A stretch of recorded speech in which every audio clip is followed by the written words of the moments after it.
Yoda est logiquement considéré par beaucoup, et à raison, comme le plus puissant maître Jedi de Star Wars. En réalité, il ne peut être surpassé que par le grand maître Luke Skywalker du Legends, lorsque celui-ci était au summum de ses capacités et de ses connaissances.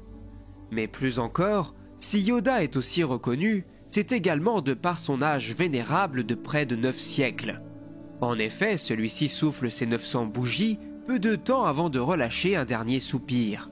Cette particularité, propre à son espèce, lui a donc permis de côtoyer moult Jedi à travers les époques, et fort logiquement, d'en former un certain nombre. Alors oui, comme on l'a vu dans l'attaque des clones, au moment de la prélogie, Yoda se charge de l'instruction de tous les initiés. C'est notamment par ce biais qu'on peut justifier cette phrase d'Obi-Wan Kenobi. C'est le maître Jedi qui m'a tout appris. Ce qui n'est forcément pas super sympa pour Qui-Gon. Mais grâce à ce retcon astucieux, nous pouvons également comprendre qu'Obi-Wan explique à Luke que Yoda est le maître Jedi qui lui a appris toutes les bases de la Force. Et étant au début de sa formation, c'est cela dont Luke a besoin en premier lieu. Bref, vous l'aurez donc compris, aujourd'hui je vais m'atteler à une tâche assez longue, puisque je vais vous parler de tous les Jedi que Yoda a pu entraîner de près ou de loin, à travers toutes les époques, mais également à travers les univers, que ce soit dans le canon ou dans le Legends. Pour rappel, le Legends, ce sont toutes les histoires qui ont été écrites avant le rachat de Lucasfilm par Disney en 2012, tandis que le canon, ce sont tous les nouveaux récits qui s'inscrivent dans une nouvelle continuité qui est donc raccord avec les dernières séries ou les films les plus récents. Maintenant que ce rappel est fait, passons au sujet du jour et commençons par le Legends. Dans cet univers, Yoda devient un maître Jedi à l'âge de 96 ans et forme son premier padawan aux alentours de l'an 800 avant la bataille de Yavin.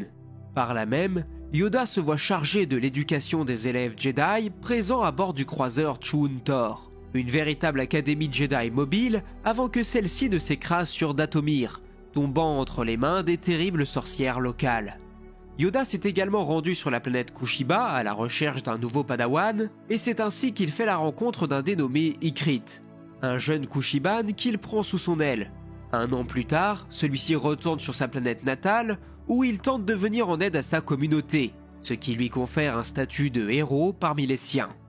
Plus tard, un incident de sabre laser se rapproche de coûter la vie à l'un de ses compagnons d'aventure, et fort heureusement Yoda était là pour empêcher la catastrophe d'arriver. Mais quoi qu'il en soit, cette mésaventure sert de leçon au Kushiban, qui refuse à partir de cet instant de se servir une fois encore d'un sabre laser. Bien des années plus tard, alors qu'il bénéficie du statut de maître Jedi, Ikrit fait la découverte d'un artefact sur Yavin 4 qui malheureusement le piège sur place pendant plusieurs siècles avant que l'un des enfants de Han et de Leia, Anakin, ne vienne briser la malédiction. Dès lors, Ikrit intègre le nouvel ordre Jedi de Luke Skywalker, acquitte et d'échapper aux terribles brigades de la paix, des humains qui avaient volontairement fait le choix de rejoindre le camp des envahisseurs, persuadés qu'en collaborant avec eux, leur statut serait réévalué. Bien des années plus tard, un jeune élève du nom de Dooku débarque au sein du temple Jedi et est choisi comme padawan par le maître Taim Cerulean. Pour autant, Yoda avait décelé un talent tout à fait particulier chez le jeune homme. Pour cette raison, le nouvel apprenti a pu conjuguer à son enseignement principal quelques leçons reçues auprès du petit maître Jedi, qui est rapidement devenu son conseiller ainsi que son confident. Comme vous pouvez l'imaginer, les deux hommes ont pu s'exercer des années durant dans l'art du combat au sabre laser, ce qui a permis au jeune noble de Sereno de devenir un incroyable duelliste, si ce n'est pas le meilleur de l'ordre, à un niveau tout à fait équivalent à celui de Yoda bien sûr, mais également de Mace Windu. Plus ou moins de la même manière, Yoda servit également d'instructeur au sabre laser pour le Jedi Sindralig, qui deviendrait plus tard le maître d'armes principal du temple Jedi de Coruscant. Pour l'anecdote, c'est le coordinateur des cascades de la prélogie Nick Gillard qui prête ses traits au personnage dans La Revanche des Sith, et on peut le voir ici, dans l'enregistrement visionné par Obi-Wan Kenobi, où celui-ci découvre avec horreur qu'Anakin est bien le responsable de l'attaque du temple et qu'il a notamment assassiné le maître d'armes. Bien évidemment, et comme on a pu le voir dans l'attaque des clones, Yoda peut être considéré comme l'un des maîtres entre guillemets secondaires de la plupart des Jedi de l'époque. Mais parmi eux, nous pouvons citer le cas de Mace Windu, de Ramkota du pouvoir de la Force. D'ailleurs, l'ironie du sort veut qu'il ait été ramené sur Coruscant par Mace Windu alors qu'il était âgé de plus de 18 ans au moment du commencement de sa formation, comme quoi Windu avait juste envie de bully Anakin. Mais bref, Yoda a aussi pu former dans leurs jeunes années Obi-Wan Kenobi, Kit Fisto, Ki-Adi-Mundi ou bien encore Oppo Rancisis. Ensuite, nous avons pu apprendre dans les jeux Dark Force, qui mettent en avant le Jedi Kyle Katarn, que Yoda avait pu avoir comme élève un homme nommé Kuran, qui était parvenu à échapper à l'ordre 66. Celui-ci avait également découvert la survie de son ancien maître et l'exil de celui-ci sur Dagobah.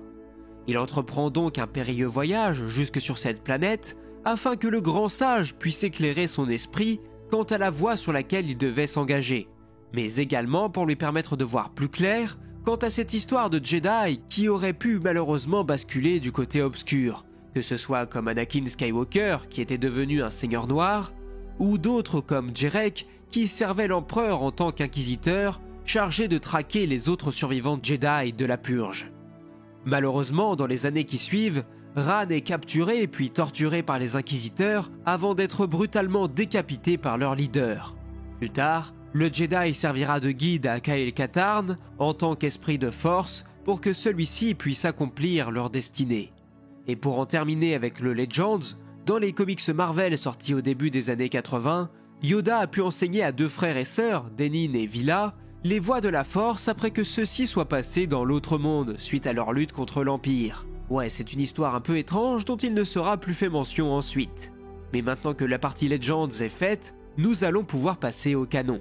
Alors pour commencer, nous allons parler de deux personnages qui nous viennent de la Haute République. Et le premier d'entre eux est Kantam Si, qui est, je vous préviens, non-binaire. J'utiliserai donc le terme Yel pour me référer à ce Jedi, conformément au terme utilisé en VF dans ce cas précis. Et je ne me vois pas remettre ça en cause, tout comme je ne vais pas dire elle pour Han ou il pour Leia. L'auteur a voulu que ce soit un personnage non-binaire, donc c'est comme ça.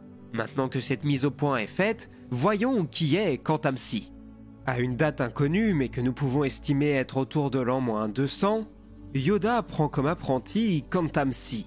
Ce nouvel élève est plus que prometteur. Yoda reconnaissant même que son potentiel était immense, ce qui explique par là même l'avance qu'elle avait pu prendre sur l'ensemble de ses camarades. Pour autant, son maître refusait de lui faire passer les épreuves qui lui permettraient à terme de devenir un véritable chevalier Jedi.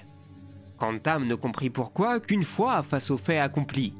Yel était tombé amoureux d'un acrobate, et lui réciproquement. Finalement, après une très longue période de réflexion, Si finit par abandonner la voie des Jedi avec l'agrément de son maître qui comprend tout à fait les raisons de son départ. Cependant, leur relation finit par arriver à son terme. Si a poursuivi dans la voie qui consistait à se laisser porter par le courant galactique, qui le mènerait en divers endroits à réaliser différents types de métiers.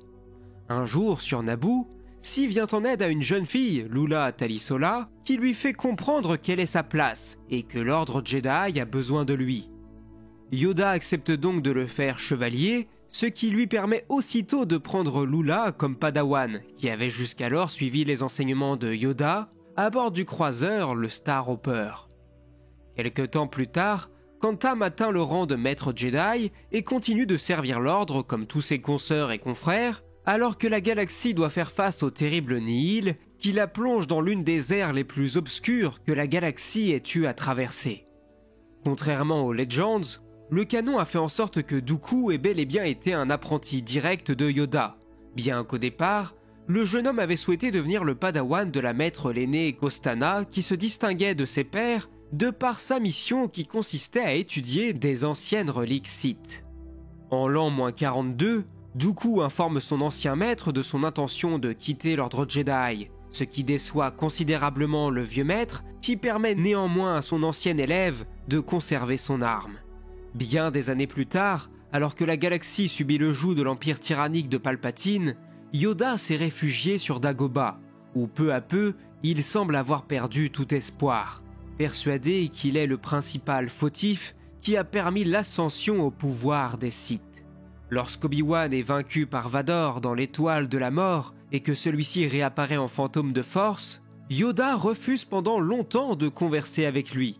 Finalement, le vieux maître accepte malgré sa défiance initiale de se rendre dans la mystérieuse grotte de Dagobah, dans laquelle il fait face à certains de ses échecs passés, comme notamment Keeve Trennis, une Jedi de la Haute République qui avait quitté l'ordre, ou bien encore à Dooku pour les raisons que nous connaissons tous. Ainsi, Yoda fait face à ce qu'il estime être le résultat de tous ses échecs. Le poids de la culpabilité l'accable. Il en est même venu à perdre tout espoir. Heureusement, en creusant dans sa mémoire, il parvient à retrouver une lumière qu'il peut suivre, qui peut le guider sur le droit chemin. Alors, il est désormais prêt à former un nouvel élève, mais également à apprendre une dernière leçon. Voilà ce qu'il en était concernant tous les apprentis formés par Yoda. J'espère que cette nouvelle vidéo vous aura plu, et je vous invite à me le faire savoir dans les commentaires, ainsi qu'à me proposer d'autres sujets de vidéos pour l'année qui vient.